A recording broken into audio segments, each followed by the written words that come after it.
দেহের খাদ্য পৃথিবীতে দিচ্ছেন, আর আত্মার খাদ্যগুলো কোরআন হাদিসের মাধ্যমে আমাদের কাছে আসছে। তাহলে আত্মাকে খাবার দিবেন? রাজি আছেন?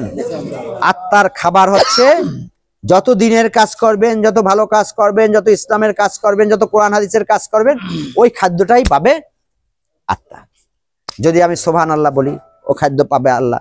আমি যদি নামাজ পড়ি, ওটা আত্মা। তারপর আমি যদি রোজা রাখি, ও খাদ্য পাবে আত্মা।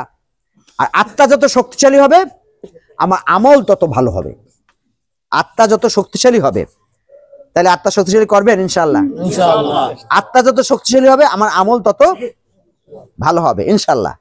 তাহলে আমরা আত্মাকে শক্তিশালী করব, আর শক্তিশালী আত্মাই জান্নাতে যাবে।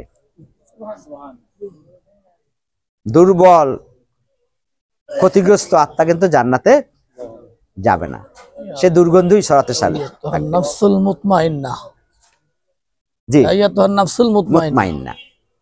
এই মুতমাইন্না আত্মাই আপনার জান্নাতে যাবে। তাহলে আমরা আত্মাকে তৈরি করব ইনশাআল্লাহ। আমাদের কিন্তু আত্মার কিন্তু মৃত্যু নাই, ট্রান্সফার হবে, ট্রান্সফার। আর আমাদের দেহটা কিন্তু মাটির সাথে মিশে যাবে, বুঝলেন তো? ওই যে ভাইরা আছেন, এবার ইসলামী বই পড়বো, যত পাঠক হব পড়ব, অত আমার জ্ঞানের আলোয় আমি সমৃদ্ধ হব। গেল এটা। পড়তে না পারলে বলবো আমাকে শুনান, গ্রুপ পাঠ করবেন, যে পড়তে পারে ও পড়বে, আমরা শুনবো। হতে হয় না? যারা পড়তে পারে এইভাবে, তাইলেও কাজ হবে ইনশাআল্লাহ। রাসূলের সময় সাহাবীরা এইভাবেই তো শুনতেন নাকি? হ্যাঁ, মুখস্থ করে ফেলতেন। আল্লাহ তাআলা আপনাদের দেখবেন মুখস্থ। হ্যাঁ, কথা একটাই।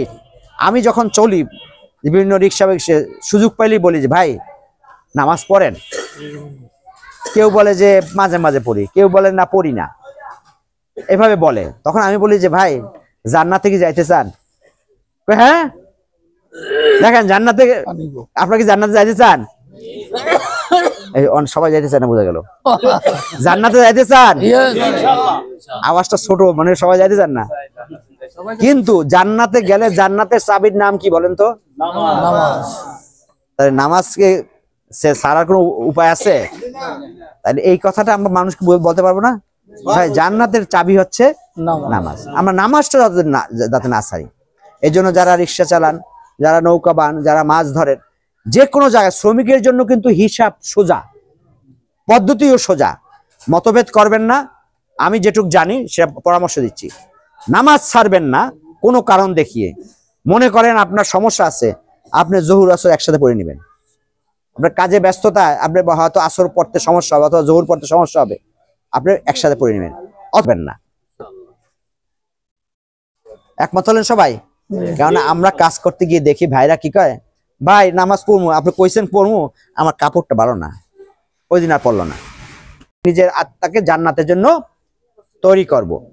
তৃতীয়ত বলতে চাই যে আমাদের এই সমাজে টিকে থাকার জন্য, অধিকার নিয়ে, সম্মান নিয়ে বেঁচে থাকার জন্য কিন্তু একটু চর্চা করতে। জামিয়া হয়ে গেল, তখন এটাকে ভাঙা যায়? ভাঙতে পারবেন কেউ? আঙ্গুল এখন এসে ভাঙতে পারবেন না। কিন্তু এটা এমন উপকারে আসলো, প্রয়োজনে কেউ আপনাকে আঘাত করলে ঠেকাতেও পারবেন, আবার লাগলে আঘাত করাও যাবে। তাহলে ওয়াতাসিমু বিহিল্লাহ জামিয়া, বুঝতে পারছি তো? আর এইটাই আল্লাহ রসুল, কোরআনে তো আসছে, আল্লাহ রসুল প্রথম থেকে এই প্র্যাকটিসে করতেছেন। এটা করবেন কিভাবে সেটা বলে দিচ্ছি, সংক্ষেপ করছি। জানি না